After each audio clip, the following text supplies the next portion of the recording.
एक बहुत ही पॉपुलर कहावत है मिस्टर डब्ल्यू एडवर्ड डेविन का, सिस्टम वर्क्स पीपल फेल। एक American engineer, statisticians and management consultant, उनका ये कथन है, स्पष्ट है कि सिस्टम वर्क करता है। लोगों के पास उनका इमोशंस होता है। आदमी का इमोशंस बहुत ज्यादा काम को प्रभावित करते हैं। इसी सिस्टम वर्क्स पीपल फेल से रिलेटेड आज मैं एक ऐसा स्ट्रेटजी आपको बताऊंगा जो कि अगर डिसिप्लिन के साथ सिस्टमेटिकली उसको फॉलो किया जाए तो यकीन मानिए आपको 1 लाख रुपया पर मंथ और इवन उससे ज्यादा की कमाई करके देगा। इस स्ट्रेटजी के लिए किस इंस्ट्रूमेंट का यूज करेंगे, कौन से इंडिकेटर यूज किया जाएगा और फंड कितना चाहिए, साथ ही इस स्ट्रेटजी को बैक टेस्ट का रिजल्ट कैसा रहा है, ये सारे इस वीडियो में मैं आपको करके दिखाऊंगा। तो मैं आपसे गुजारिश करता हूं कि आप इस वीडियो में अंत तक बने रहें और वीडियो को स्किप करके ना देखें, पूरा देखें, क्योंकि कोई भी स्टेप मिस करेगा तो आपका स्ट्रेटजी पूरी तरह से काम नहीं करेगा। तो बने रहिए मेरे साथ, बस कुछ ही पलों में हाजिर होता हूं। तब तक आपसे रिक्वेस्ट है कि आप मेरे चैनल को सब्सक्राइब कर लीजिए। नमस्कार दोस्तों, मैं एनके प्रभात आप सभी का अपने यूट्यूब चैनल पर स्वागत करता हूं। एक ऐसा स्ट्रेटजी जो पर मंथ आपको 1 लाख रुपया कमा करके देगा। यकीन मानिए दोस्तों, ये कोई ड्रीम नहीं है, ये कोई सपना नहीं है, ये जेन्युइनली काम करता है और एक ऐसा सिस्टम है जो कि आप अगर अपने ट्रेडिंग में डिसिप्लिन के साथ लागू करते हैं और जो भी स्टेप मैं बताता हूं उसको फॉलो करते हैं तो आप 1 लाख रुपया पर मंथ आसानी से कमा लेंगे। यह स्ट्रेटजी है एसएमसीसी। एसएमसीसी का मतलब swing momentum combine strategy. Combine strategy SMCC का फुल फॉर्म क्या होता है? वो swing momentum and cover call strategy है। लेकिन हमने इसमें से आज के इस वीडियो में कवर कॉल के पोर्शन को साइड रखा है क्योंकि सभी लोग उस बातों को समझ नहीं पाते हैं। आप अगर कहेंगे तो मैं उसका सेकेंड पार्ट बना करके अपने YouTube चैनल पर अपलोड करूंगा ताकि आप उस स्ट्रेटजी को समझ करके पूरी तरह से लाभ उठा सके। अब शुरू करते हैं ये स्ट्रेटजी। दोस्तों, ये स्ट्रेटजी स्पेशली ईटीएफ के लिए है। ईटीएफ मैंने क्यों चुना? इसलिए कि ईटीएफ सबसे सेफ है, इसमें लगभग 0 रिस्क है। आपको कई बार अपने अनेकों वीडियो में बताया हूं कि ईटीएफ एक बास्केट होता है, एक पोर्टफोलियो ऑफ स्टॉक्स होता है। इसमें 0 होने के चांसेस नहीं है क्योंकि कोई भी ईटीएफ किसी न किसी पोर्टफोलियो को ट्रैक कर रहा होता है, किसी न किसी इंडेक्स को ट्रैक कर रहा होता है और वो इंडेक्स एनएससी द्वारा मैनेज की जाती है। उसमें निरंतर बैलेंसिंग किया जाता है। जब भी कोई बैड परफॉर्मिंग स्टॉक होता है उसको आउट कर दिया जाता है और गुड परफॉर्मिंग स्टॉक को उसमें इंक्लूड किया जाता है। ये एनएससी का काम है। ETF totally passively manage fund होता है। ये एक तरह का म्यूचुअल फंड ही है लेकिन एक्सचेंज में ट्रेडेड होता है। आप ईटीएफ को रियल टाइम प्राइस पर बाई और सेल कर सकते हैं। तो दोस्तों, जिस स्ट्रेटजी की मैं चर्चा कर रहा हूं उस स्ट्रेटजी के लिए मैंने जो इंस्ट्रूमेंट चुना है वो इंस्ट्रूमेंट बैंक निफ्टी पर आधारित ईटीएफ है। अब बैंक निफ्टी ही क्यों? बैंक निफ्टी इसलिए क्योंकि बैंक निफ्टी सबसे वोलाटाइल इंडेक्स है और इसमें अगर सही से ट्रेड किया जाए तो एवरी डे का 500 से 1000 का मूव नॉर्मल मार्केट में मिल जाता है। तो दोस्तों, हमें एक ऐसे इंडेक्स की तलाश थी जिसमें कि एक अच्छा वोलाटिलिटी हो जो कि बैंक निफ्टी देता है। अब बैंक निफ्टी पर कौन कौन से ईटीएफ हैं उसकी चर्चा कर लेते हैं। तो बैंक निफ्टी पर दोस्तों एक तो बैंक बीज है, दूसरे एसईटीएफ बैंक है, ये एसबीआई एसेट मैनेजमेंट कंपनी का ईटीएफ है। दूसरा आईसीआईसीआई का भी बैंक ईटीएफ है। तीसरा एचडीएफसी का भी बैंक ईटीएफ है। चौथा एक्सिस का भी बैंक ईटीएफ है और कोटक बैंक का भी बैंक ईटीएफ है। सभी देश के प्रमुख बैंक हैं और इनकी एसेट मैनेजमेंट कंपनियां हैं। तो अगर आप बैंकिंग सिस्टम पे विश्वास करते हैं तो जाहिर सी बात है कि इनके एसेट मैनेजमेंट कंपनी पर भी विश्वास करेंगे, इनके अच्छे परफॉर्मेंस रहे हैं हमेशा उस पर विश्वास करेंगे। मैं अभी उस पर नहीं जा रहा हूं, मैं केवल स्ट्रेटजी की बात करूंगा। तो इस स्ट्रेटजी को डिप्लॉय करने के लिए जो इंस्ट्रूमेंट चुना है वो बैंक इंडेक्स पर आधारित ईटीएफ होगा। और इस सिस्टम का दूसरा जो पार्ट है वो है इंडिकेटर। इंडिकेटर कौन कौन से होंगे? तो दोस्तों इसके लिए मैंने दो इंडिकेटर चुना है। पहला मूविंग एवरेज, जिसमें थोड़े से एडजस्टमेंट करने होंगे, और दूसरा आरएसआई। इस आरएसआई में भी थोड़े से एडजस्टमेंट करने होंगे, और सारा चीज डिटेल में बताता हूं कैसे आप मूविंग एवरेज में एडजस्टमेंट करेंगे, कैसे आरएसआई में एडजस्टमेंट करेंगे, और कब एंट्री करेंगे, कब एग्जिट करेंगे, ये सारा चीज आपको स्क्रीन पर बताता हूं। तो दोस्तों इसमें हम बात करते हैं, सबसे पहले आपको वॉच लिस्ट में जो ईटीएफ में ट्रेड करना है वो मैं दिखा दूं। ये सारे ईटीएफ हैं, जैसे ये बैंक बीच है, ये एसईटीएफ बैंक है, एक्सिस बैंक है, कोटक बैंक का ईटीएफ है, और ये एचडीएफसी, ये आईसीआईसीआई बैंक है, यूटीआई बैंक का ईटीएफ। सारे बहुत कई बैंक निफ्टी पर आधारित बहुत सारे ईटीएफ हैं, लेकिन हमें उस ईटीएफ में काम करना है जो 100 फ्रैक्शन में बना हुआ हो। ये नीचे वाले जो ईटीएफ हैं ये 1000 फ्रैक्शन में बने हुए हैं, थोड़े से इसमें अमाउंट कम लगते हैं, लेकिन जो 100 फ्रैक्शन में बने होते हैं वो एग्जैक्टली आपको कैलकुलेशन में, आपको हिसाब किताब करने में इसका बहुत आसानी रहता है। तो इसके लिए हमने चुना है बैंक बीज या एसईटीएफ बैंक। इनिशियली हम इसी दो ईटीएफ की बात करते हैं। अब स्ट्रेटजी को डिप्लॉय कैसे करेंगे? दोस्तों इसके लिए जो हम चार्ट को यूज करेंगे वो बैंक निफ्टी के चार्ट को यूज करेंगे। ये बैंक निफ्टी का चार्ट है, और जो चार्ट होगा वो डेली टाइम फ्रेम का चार्ट होगा। पहले हम डेली टाइम फ्रेम का चार्ट अपने स्क्रीन पर लगा लेते हैं, उसके बाद इंडिकेटर सेक्शन में जाते हैं और इंडिकेटर लगा देते हैं moving average. Moving average indicator plot हो गया। इसमें थोड़े से चेंजेज करते हैं। चेंजेज कुछ नहीं है, बहुत सिंपल चेंज है। इसको 9 के जगह पर 60 लेंथ कर देंगे और कुछ भी नहीं करना है। अब देखिए ये आपका 60 लेंथ के साथ SMA, simple moving average plot हो गया। ओके, आपको ये अच्छी तरह से दिख रहा होगा। बैंक निफ्टी का चार्ट है, डेली टाइम फ्रेम का चार्ट है, और उस पर 60 डीएमए प्लॉट हो गया। अब आते हैं आरएसआई में। आरएसआई जैसा कि आप देख रहे हैं ऑलरेडी प्लॉटेड है। इसके लिए भी आप इंडिकेटर सेक्शन में जाएंगे, आरएसआई लिखेंगे और क्लिक करेंगे तो नीचे प्लॉट हो जाता है। ये कुछ इंडिकेटर्स होते हैं जो कि लैगिंग इंडिकेटर्स होते हैं और कुछ लीडिंग इंडिकेटर्स होते हैं। तो आरएसआई एक लीडिंग इंडिकेटर्स है। इसके सेटिंग में कोई बहुत ज्यादा चेंजेस नहीं करने हैं।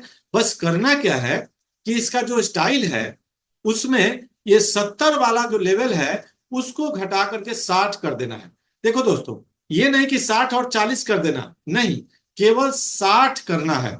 ऊपर वाले लेवल को, बीच वाला लेवल 50 है 50 रहेगा, नीचे वाला लेवल 30 है 30 रहेगा, उसमें कोई चेंज नहीं करना। अब ये देखिए, ये इस तरह से आपका आरएसआई दिखने लगा। अब इस स्ट्रेटजी को डिप्लॉय करेंगे तो एंट्री कब करेंगे और एग्जिट कब करेंगे? तो पहला एंट्री पॉइंट। एंट्री के लिए सबसे पहले हमें मार्केट के संबंध में एक व्यू बनाना होगा कि मार्केट अपवर्ड डायरेक्शन में है या डाउनवर्ड डायरेक्शन में है। मतलब मार्केट का डायरेक्शन अगर आप श्योर हो जाए तो आपके लिए तो ये आसान हो जाएगा। ट्रेडिंग में मेन काम तो मार्केट का फोरकास्टिंग ही है। अगर मार्केट का फोरकास्टिंग आप बढ़िया से कर लेते हैं तो फिर ट्रेडिंग करके पैसा निकालना कोई बहुत कठिन काम नहीं है। तो इसके लिए जो मार्केट अभी बुल फेज में है कि बियर फेज में है, मतलब अपवर्ड डायरेक्शन में है कि डाउनवर्ड डायरेक्शन में है, ये लिए हम चेक करेंगे 60 डीएमए को। अगर मार्केट 60 डीएमए के ऊपर है तो हमारे लिए मार्केट अभी अपवर्ड डायरेक्शन में है। ये मैन टू मैन वेरी करता है, इसलिए कि लोगों का अपना अपना व्यू है। कोई 60 डीएमए के ऊपर होने के बावजूद भी मार्केट को अपर डायरेक्शन में नहीं मानता है, और कोई इसको मानता है। मैं जो ये स्ट्रेटजी बता रहा हूं इसके लिए स्पेसिफिकली अगर मार्केट 60 डीएमए के ऊपर है तो आप इसको बुलिश फेज मानेंगे, बुलिश डायरेक्शन मानेंगे।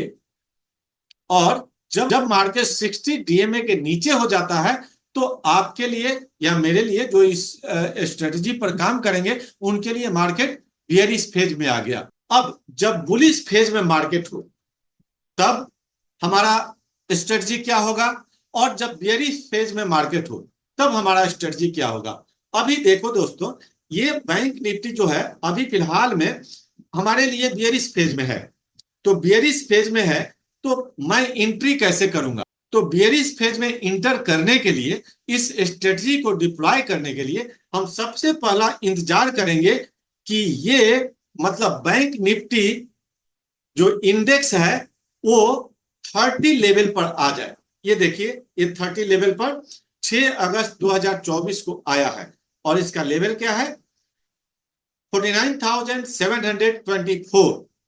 49,724 पर आ गया है। ये हमारा एक आइडियल टाइम है इंटर करने का। और इससे एग्जिट करने का क्या टाइम है, जब भी मार्केट बियर फेज में है तो ये 60 डीएमए को टच करेगा तो हम यहां पर एग्जिट कर लेंगे। अब यहां हम देखते हैं कि हमें क्या मिलता है। अगर हम 49,724 पर या 49,500 के लेवल पर जो आया है इसके बीच में कहीं भी हम इंटर करते हैं तो जब हम 12 अगस्त को, ये 6 अगस्त को आया था और 12 अगस्त को जब हम एग्जिट करेंगे तो 50,700 के ऊपर एग्जिट करेंगे। हमको 1,000 पॉइंट का गेन होगा 6 दिन के अंदर। स्ट्रेटजी का एंट्री पॉइंट समझा आपने एक फेज में जब मार्केट बियर फेज में है। लेकिन जब मार्केट बुल फेज में रहेगा तब हम क्या करेंगे, तब भी हमारा एंट्री के लिए इंडिकेटर वो आरएसआई ही होगा। आप आरएसआई को ही बेसिक इंडिकेटर मानेंगे जिसके बेस पर आप इंटर करेंगे। अब आपको मैंने आरएसआई की सेटिंग में एक चेंज बताया था। वो क्या चेंज है कि अपर लेवल जो 70 का होता है उसको मैंने 60 पर करने के लिए बोल दिया।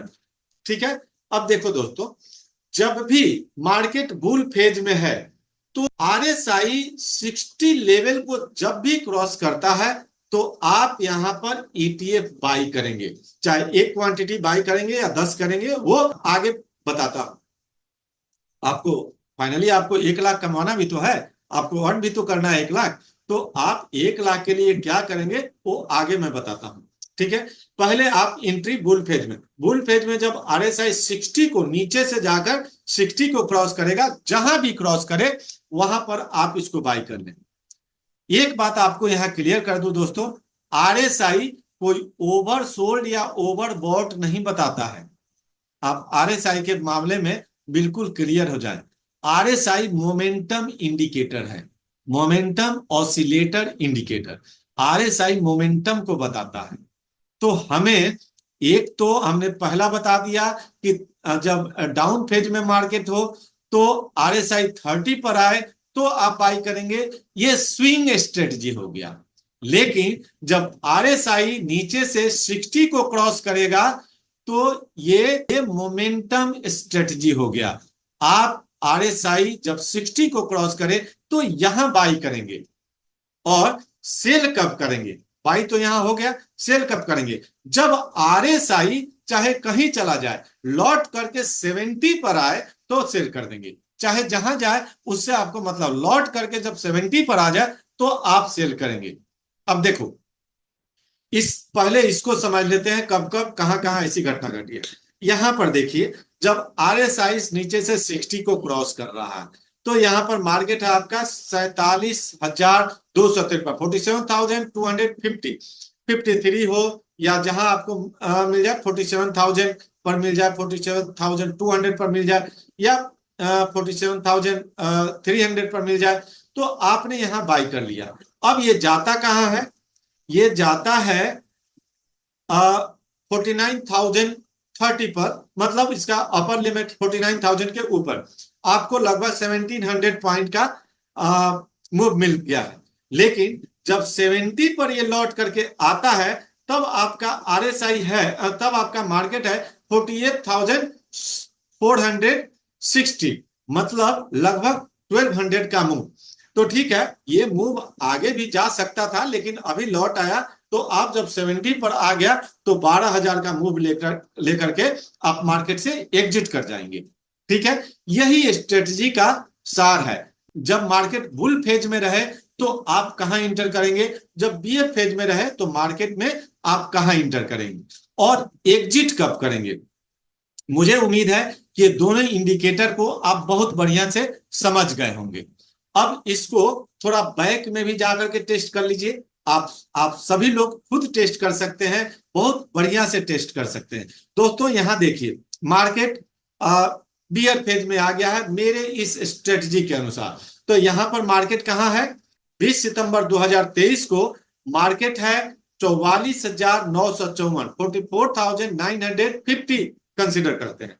यहां से मेरे स्ट्रेटजी के अनुसार आपको इंटर करना है जब ये 30 को टच करे या 30 को क्रॉस कर जाए। तो 30 पर क्रॉस किया तब मार्केट कहां है, 42,000 पर। ओके, और आप अगर यहां पर आप इस स्ट्रेटजी में इंटर करते हैं, यहां पर आप ईटीएफ बाई कर लेते हैं बैंक निफ्टी का, तो अगला जब 60 के लाइन को टच करता है, डीएमए 60 के लाइन को टच करता है, तो ये 44,200 पर है। आपको 2200 का मूव यहां मिला है। और टाइम कितना लगा है, टाइम लगा है आपको 30 अक्टूबर से लेकर 15 नवंबर तक 2200 points. It's not easy, it's a great achievement. अब आपको बता दूं कि इसमें आपको ईटीएफ में कितना बेनिफिट होगा।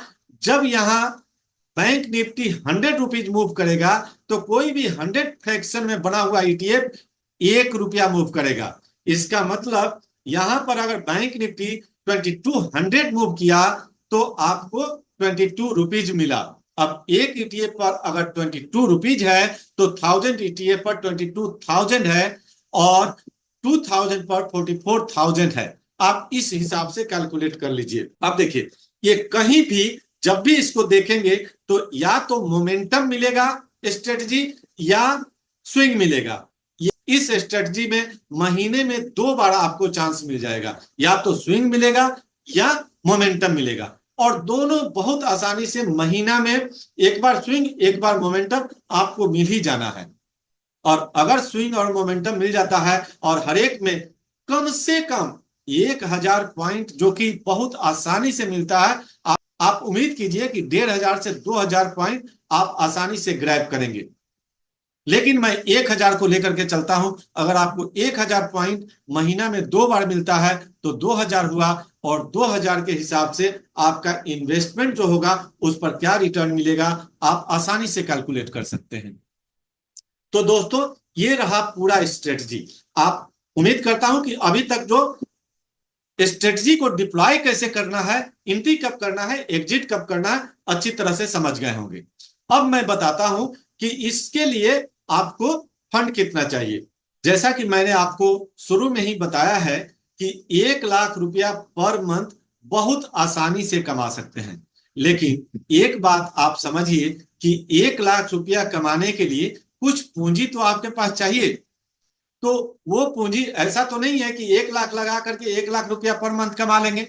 ये कोई सट्टा या जुआ का हिसाब किताब नहीं है। इसमें ये प्रॉपर बिजनेस है और सिस्टमेटिक बिजनेस है।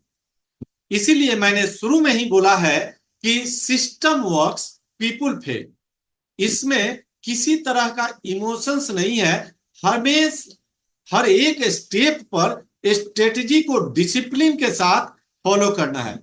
कब एंट्री करना है और कब एग्जिट करना है, जब तक इंडिकेटर आपको बताए नहीं तब तक आपको एग्जिट या एंट्री नहीं करना है। ठीक है। अब इसके लिए फंड जो चाहिए दोस्तों, 1 लाख कमाने के लिए अगर 1000 पॉइंट आपको ग्रैब करना है एक महीने में, सपोज करिए 1 महीने में 1000 पॉइंट ग्रैब करना है, तो आपको 1000 पॉइंट पर 10 रुपया मिलेगा। अगर 10 रुपया एक ईटीएफ पर कमाते हैं तो आप अगर 10,000 क्वांटिटी से इंटर करते हैं तब आप 1 लाख कमाएंगे। तो 10,000 क्वांटिटी के लिए आपको फंड कितना चाहिए।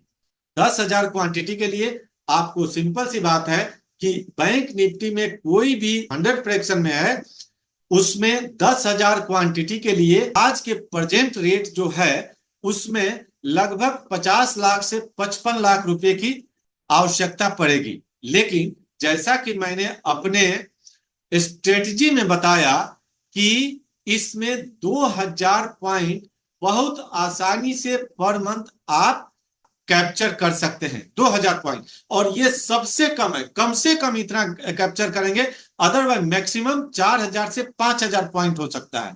तो दोस्तों अगर 2000 पॉइंट कम से कम पर मंथ आप कैप्चर करते हैं तो इसके लिए कम से कम आपको 20 से 25 लाख रुपए का फंड चाहिए। अगर आपके पास 20 से 25 लाख रुपया फंड है तो पर मंथ आप बहुत आसानी से 1 लाख रुपया अर्न कर सकते हैं। तो कम से कम 20 से 25 लाख अगर आपके पास फंड है तो आप इस स्ट्रेटजी को लागू करें, डिप्लॉय करें और इस स्ट्रेटजी पर काम करें। यकीन मानिए कि इस स्ट्रेटजी में अगर इतने फंड से आप इंटर करते हैं तो 1 लाख तो कुछ भी नहीं, आप 1.5 लाख भी अर्न कर सकते हैं पर महीना, बशर्ते कि आप प्रॉपर डिसिप्लिन के साथ काम करें। लेकिन हाँ, एक और बात बता दूं दोस्तों कि कोई जरूरी नहीं है कि आप 1 लाख रुपया ही पर महीना कमाइए। आप 20,000 भी कमा सकते हैं, 25,000 भी कमा सकते हैं और 30,000 भी पर मंथ कमा सकते हैं। जितना आपके पास फंड है उतने से काम कीजिए और जितना आपका फंड होगा उतना रिटर्न मिलेगा, लेकिन रिटर्न इसी रेशियो में मिलेगा। तो आपको अगर अर्न करना है स्टॉक मार्केट से रेगुलरली तो इस सिस्टम को फॉलो करना होगा। और हाँ, एक चीज और बता दूं, ये सिस्टम बिल्कुल रिस्क फ्री है क्योंकि आप ईटीएफ में इन्वेस्ट कर रहे हैं। जब भी आप इन्वेस्ट करें, और कभी ऐसा हो सकता है कि आपके स्ट्रेटजी के अनुसार आपके डायरेक्शन में मार्केट मूव ना करके कभी कभार विपरीत डायरेक्शन में चला जाता है, तो आपको इसमें स्टॉप लॉस नहीं लगाना है, आपको इस स्ट्रेटजी से एग्जिट नहीं करना है, होल्ड कर लेना है। और अगर कुछ और फंड है तो उसको एवरेज करना है, क्योंकि आज नहीं तो कल बैंक निफ्टी वापस जाएगा और ईटीएफ आपको फुल रिटर्न देगा। तो मैं उम्मीद करता हूं कि आपको यह स्ट्रेटजी समझ में आ गया होगा और आप इसमें काम करेंगे। हाँ, एक रिक्वेस्ट है दोस्तों, अगर इस स्ट्रेटजी को आप फॉलो करें और आपको इसमें प्रॉफिट मिले तो मेरे वीडियो के कमेंट बॉक्स में जाकर के लिखिएगा, ताकि मैं भी अवेयर हो सकूं और ये समझ सकूं कि कितने लोगों को इस स्ट्रेटजी से फायदा हुआ। एक और रिक्वेस्ट है कि अगर आपको ये स्ट्रेटजी अच्छा लगता है तो इस वीडियो को लाइक कर दीजिएगा और अपने दोस्तों को भी इस वीडियो को शेयर कीजिएगा, ताकि वो भी इस स्ट्रेटजी का लाभ ले सके। अगर कई लोगों के पास जाएगा तो इसमें किसी को लाभ या नुकसान होगा तो उसकी भी जानकारी हमें मिल सके, ताकि और कुछ इंप्रूवमेंट होगा तो मैं कर सकूं। साथ ही एक रिक्वेस्ट है कि आप अगर मेरे चैनल पर नए हैं तो मेरे YouTube चैनल को सब्सक्राइब कर लीजिए। इसी उम्मीद के साथ धन्यवाद, नमस्कार।